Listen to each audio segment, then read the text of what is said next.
The average backyard gardener burns through about $200 a year on seed starts and fertilizer just to replant almost the same vegetable bed season after season after season. It's the most expensive trap in home gardening, and almost nobody talks about it. There are 15 crops the gardening community can't stop buzzing about right now. 10 of them you plant exactly once, and they keep feeding you for years. The other 5 are annuals, but the payoff per plant is too high to leave off the list. I dug through dozens of US university studies and ranked all 15 from the easiest to the most permanent. The science behind this is brutal in the best way.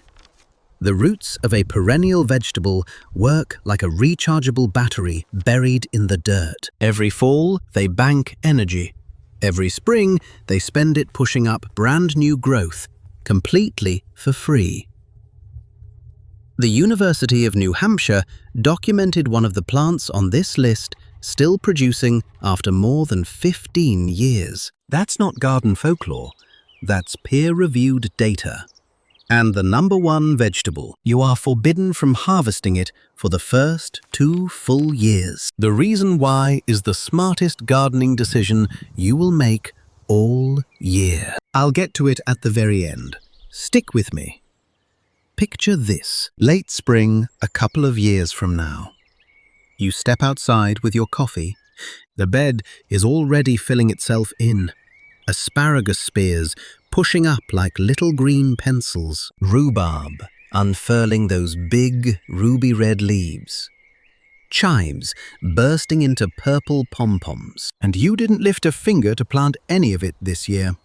You made a handful of smart calls one season, and the right plants did the rest. So let's get something straight.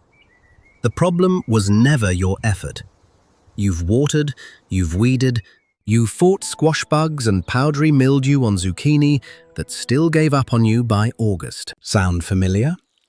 The real question isn't how to garden harder, it's how to pick smarter plants. And here's the truth that changes how you plan a whole bed. Every vegetable on this list falls into one of 3 groups. 1, forgiving annuals. You do replant them, but they crop fast and shrug off almost anything. 2, self-seeders. They drop their own seed and come back free next year. 3, true perennials. Roots bank energy underground and return on their own for years. Same garden bed. 3 very different payoffs. We'll count down from 15 to 1. Fastest to most permanent. I've also put together a depth and spacing cheat sheet. Keep a pen handy. Let's get into it. Number 15, zucchini. One healthy plant can hand you 20 to 40 squash in a single season. That's why the gardening community keeps calling it the ultimate beginner crop. Zucchini is a fast, hungry annual that throws out vines and blossoms almost quicker than you can pick them. Miss a watering, it forgives you. Rough week, it bounces back like nothing happened. Plenty of you have written in about squash bugs and powdery mildew. Yes, they're real. But even with a few losses, 1 or 2 plants usually outproduce a whole row of fussier crops. That's the lazy gardener math right there. No special skill needed. Sow the seeds 1 inch deep. Give each plant 2 to 3 feet of elbow room. And never plant until the soil hits 60 degrees Fahrenheit. Cold, wet soil is the one thing zucchini will not forgive. Get that timing right, and by midsummer, you'll be handing squash to the neighbors. Number 14. Bush beans. These basically feed themselves. And I mean that literally. Here's the mechanism, and this is documented biology, not garden folklore.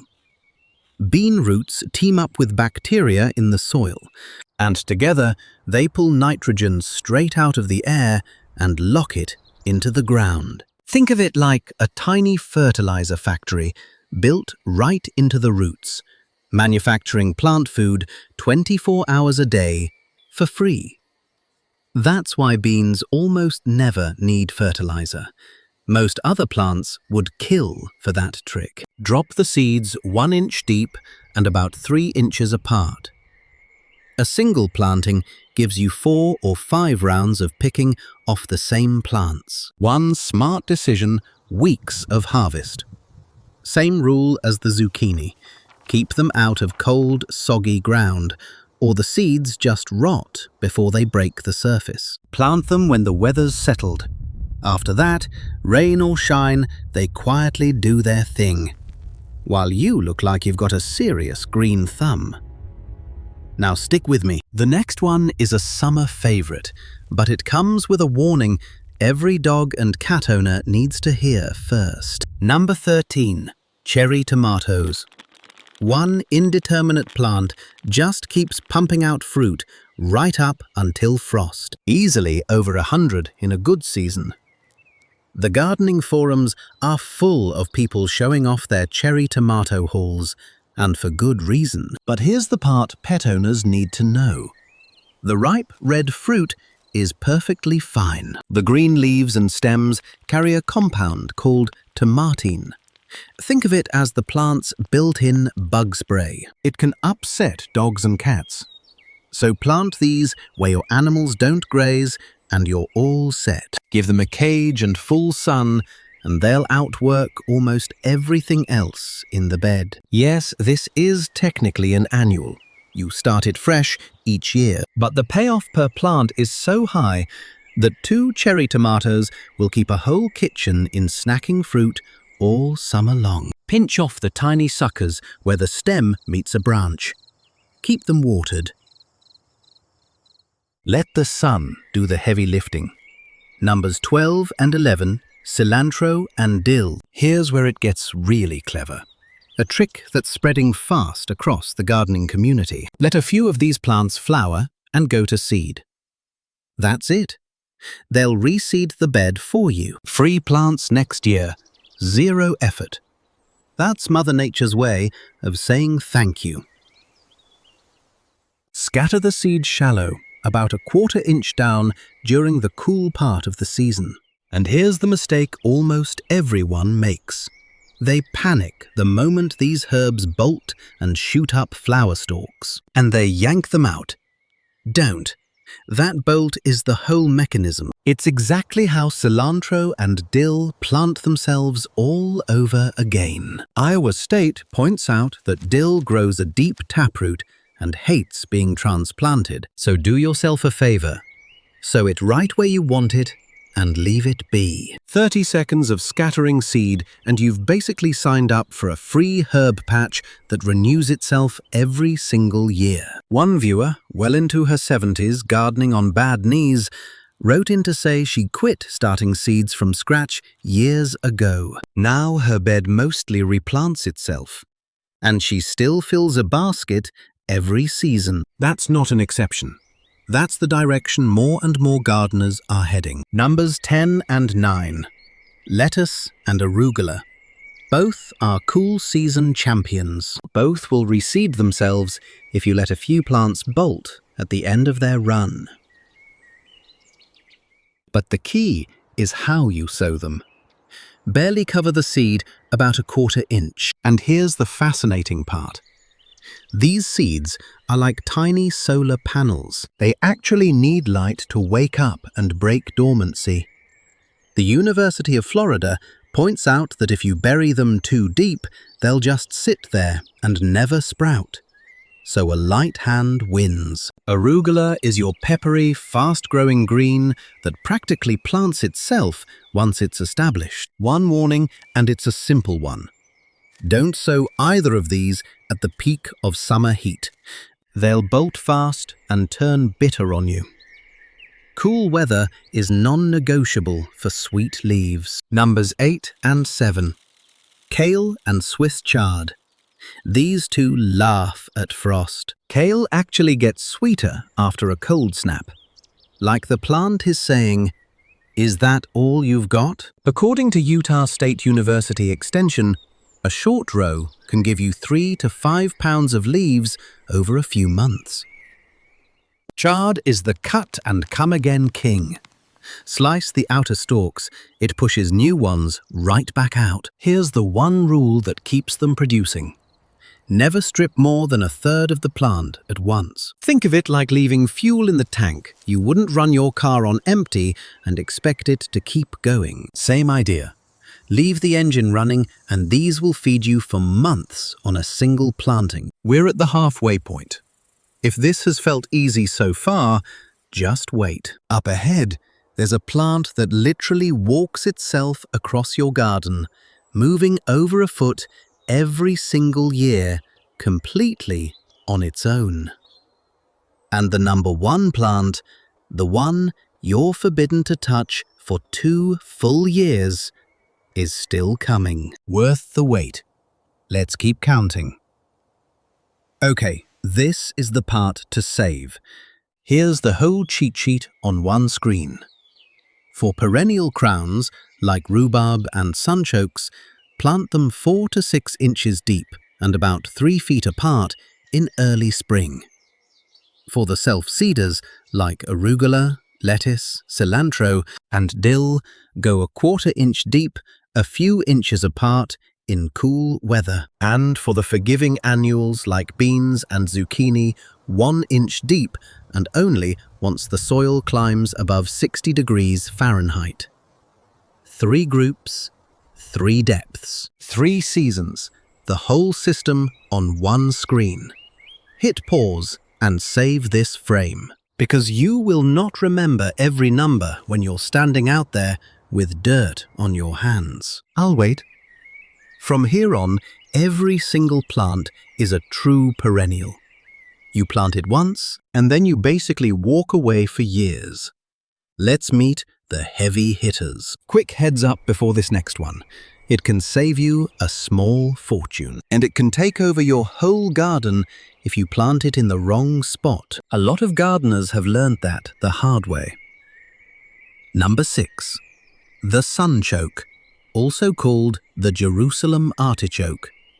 Now we're into the true perennials. This one's a genuine North American native. Plant the tubers a single time and they come back every year, sending up cheerful stalks that can top 10 feet tall. Here's the interesting science. Ohio State Extension notes the tubers store most of their carbohydrate as a fiber called inulin, rather than as starch. Think of it like this. Potatoes store quick-burning fuel. Sunchokes store slow-release energy. Different chemistry, same delicious result. Now here's the catch. This plant spreads aggressively. If you don't give it a dedicated bed or sink a barrier into the ground, it will happily march across your whole plot and take over. So box it in, and it'll reward you for years. One planting decades of harvest, compound interest in the dirt. Number 5, sorrel. A hardy perennial that survives all the way down to USDA Zone 3. Every spring, it comes back with tangy, lemony leaves that taste like the garden squeezed in a little citrus. Divide the clump every few years to keep it vigorous. A single planting can last for decades. It's one of the very first greens up in spring, when everything else is still rubbing its eyes and waking up. One smart call in year 1, and you've got a salad green on autopilot. Number 4, chives. Plant one little clump. Within a couple of seasons, you'll be splitting it and handing pieces to friends over the fence. They're that generous. The gardening community loves to joke that chives are the plant you can't kill even if you try, and honestly, that's not far from the truth. Quick pet safety note, and it matters. Chives are in the onion family. Onions and their relatives can harm dogs and cats if eaten, so keep grazing pets away from this patch. Beyond that, chives are about as low maintenance as a plant gets. They come back, rain or shine. They shrug off the cold, and they'll edge a bed beautifully with their little purple pom-pom flowers in spring. Number 3, the Egyptian walking onion. This is the one I promised you, the onion that actually walks. Here's the mechanism, and it's wild. It grows pop-heavy with a cluster of little bulbs right at the tip. Then it tips over under its own weight and roots itself a foot or two away. Penn State Extension describes it marching 2 to 3 feet across your bed every single year, completely on its own. Same onion family caution applies here. Keep curious pets out of the patch. But think about that for a second. You plant it once, and it slowly walks itself into a whole patch, free of charge. That's about the laziest, most rewarding crop on this entire list. Heads up on this next one. It's one of the prettiest plants in the whole garden, but a part of it is genuinely toxic. So this is the one rule you really can't skip. Number 2, rhubarb. Purdue University Extension says a single crown stays productive for 8 to 15 years. In spring, it sends up these thick, ruby red stalks that look almost too pretty to eat. But here's one safety rule that is absolutely non-negotiable. You eat only the stalks. The leaves contain calcium oxalate, basically tiny invisible crystals that act like shards of glass on soft tissue. They're toxic to people, to dogs, and to cats. Never eat the leaves yourself, and never let your animals near them either. Get that one rule right, and rhubarb is a gift that keeps on giving for over a decade. Plant the crown in a sunny spot with rich soil. Let it settle in. The first year, go easy on the harvest. After that, it'll hand you tart, gorgeous stalks every single spring. And number 1, asparagus. This is the 15-year asset, the crown jewel of the plant once garden. Set a crown in the ground once, and it can produce spears for 10, 15, even 20 years. The University of New Hampshire has documented a bed running well over a decade and a half. And Michigan State notes that on clean ground, an asparagus bed can keep going for decades. That's not garden folklore. That's documented data from 2 major universities. Think about that for a second. Spring of 2041, yes, 2041, you're still cutting the same spears off the bed you're breaking ground on today. Same bed, same crown. That plant is still standing there after your hair has changed color. Here's what makes it possible. That deep, sprawling root system banks energy underground all season. Then it fires up tender new spears every spring. All on its own. Remember the rechargeable battery from the beginning? This is the ultimate version. Now, here's the catch, and it's the answer to the question I opened with at the very start. You cannot harvest asparagus for the first 2 years. I know, that's hard to hear when you're staring at perfectly good spears. But here's exactly why it's the smartest gardening decision you'll make. Every spear you let grow up into a tall, ferny stalk is feeding the roots, charging the battery underground. Cut too early, and you starve the whole bed before it ever gets strong. So here's the move. Plant the crown deep 6 to 8 inches down. Cover it up and put the shears away for 2 full springs. That's the whole discipline. One grower wrote in to say a bed they planted back in 2008 still hands them several pounds every April. 2 patient years, 15+ years of payoff. That's how compound interest works in the dirt. So here's the whole list in one breath.